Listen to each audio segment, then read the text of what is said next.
ऐसा कोई एक व्यक्ति है इस भगवान की कथा में जिसको चिंता ना हो किसी बात की। कितने भक्तों को टेंशन है, और इसी टेंशन को ही कहा गया तप्त जीवनम। जीवन में हम तप रहे हैं अपने, है कि नहीं? कोई धन संपत्ति के लिए तप रहा है, किसी के पास धन संपत्ति है तो परिवार बढ़िया नहीं है तो परिवार के लोगों को सुधारने के लिए तप रहा है। कोई अपनी इच्छाओं की पूर्ति करने के लिए तप रहा है। तो हम किसी ना किसी प्रकार से इस संसार में आने के बाद तप ही रहे हैं। और हमारे इस जीवन में इस तपन से अगर हमें कोई मुक्ति दिला सकता है तो वो है गोविंद की कथा। और इसलिए कहते हैं तप्त जीवनम। हे नाथ, हम तपे हुए प्राणियों को आपकी ही कथा है जो आराम पहुंचाती है। भगवान ने सारी गोपियों को दर्शन दिया। इसके बाद भगवान ने सुंदर महाराज की लीला करी। इस लीला में हमारे भोले बाबा भी पधारते हैं, भगवान की पावन लीला का आनंद लेते हैं मैया पार्वती के साथ। और इसी के साथ भगवान ने सारी गोपियों को अपनी भक्ति का पावन आशीर्वाद देकर के सबको कृतार्थ करते हैं। धीरे धीरे समय बीता। एक दिन क्या हुआ, गोपियां बैठी हुई थी ब्रज में, और जब से भगवान ने महाराज की लीला करी ना, गोपियां भगवान को एक क्षण के लिए भी विस्मृत नहीं करना चाहती थी। तो भगवान गोचारण के लिए गए थे, गोपियां बैठी हुई थी।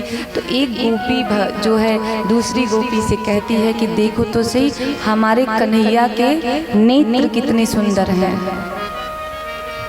कोई गोपी कहती है अरे नेत्र तो छोड़ो, सारी सुंदरता तो भगवान की मुस्कान में है। और ये तो हम सभी जानते हैं कि ये टेढ़ी टांग वाला जब जब मुस्कुराता है तब तक कुछ ना कुछ कमाल होता है। एक गोपी कहती है मुस्कुराहट भी छोड़ दो, भगवान की चाल कितनी मधुर है, भगवान चलते कितना सुंदर है। एक गोपी कहती है चाल चलन सब छोड़ो, वो तो बढ़िया है ही है, भगवान कृपा कितनी बढ़िया बरसाते हैं अपने भक्तों पे। आज उनकी कृपा के रूप में ही हमें यह कथा का प्रसाद मिल रहा है गोपियों की तरह।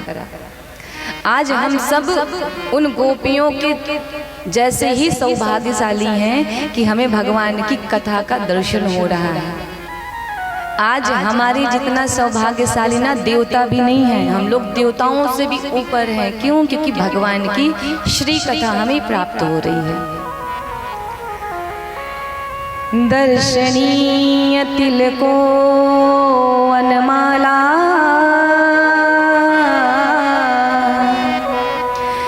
दिव्य गंध तुलसी, देख सखी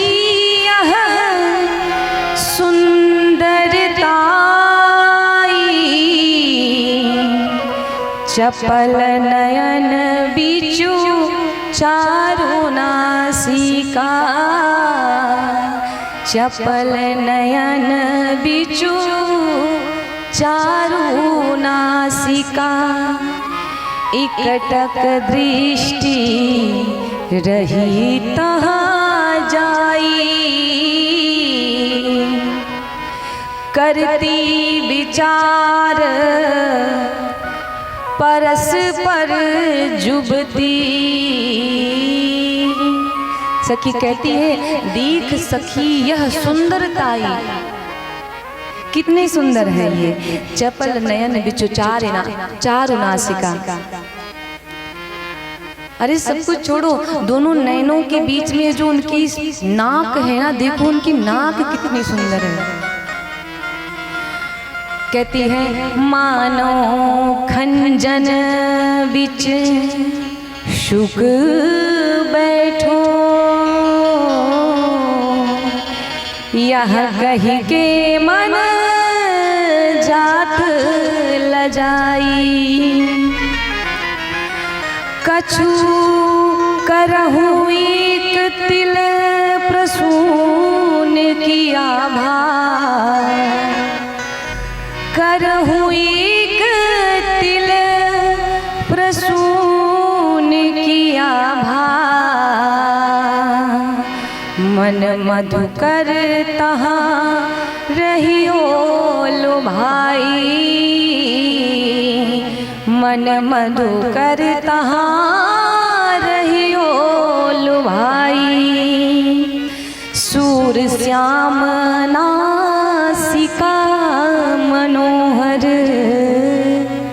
ये सूरदास जी लिखते हैं भगवान के लिए। सूरदास जी का क्या भाव है? सूर श्याम नासिका मनोहर, सूर श्याम नासिका मनोहर, यह सुंदरता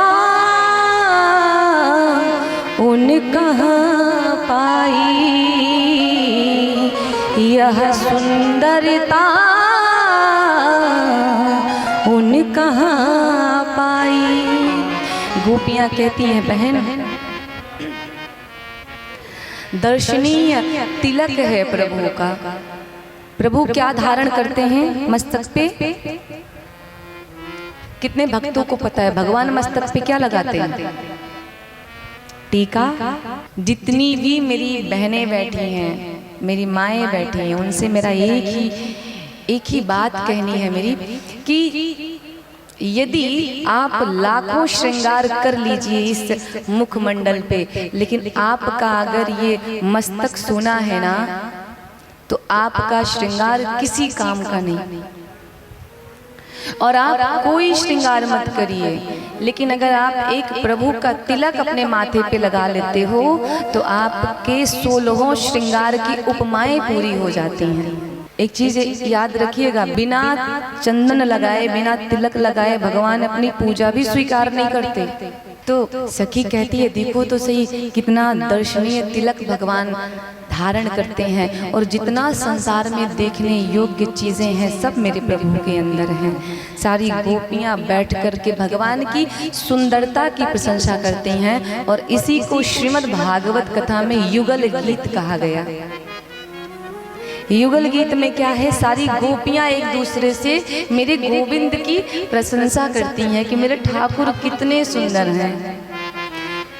नयनम मधुरम हसितम मधुरम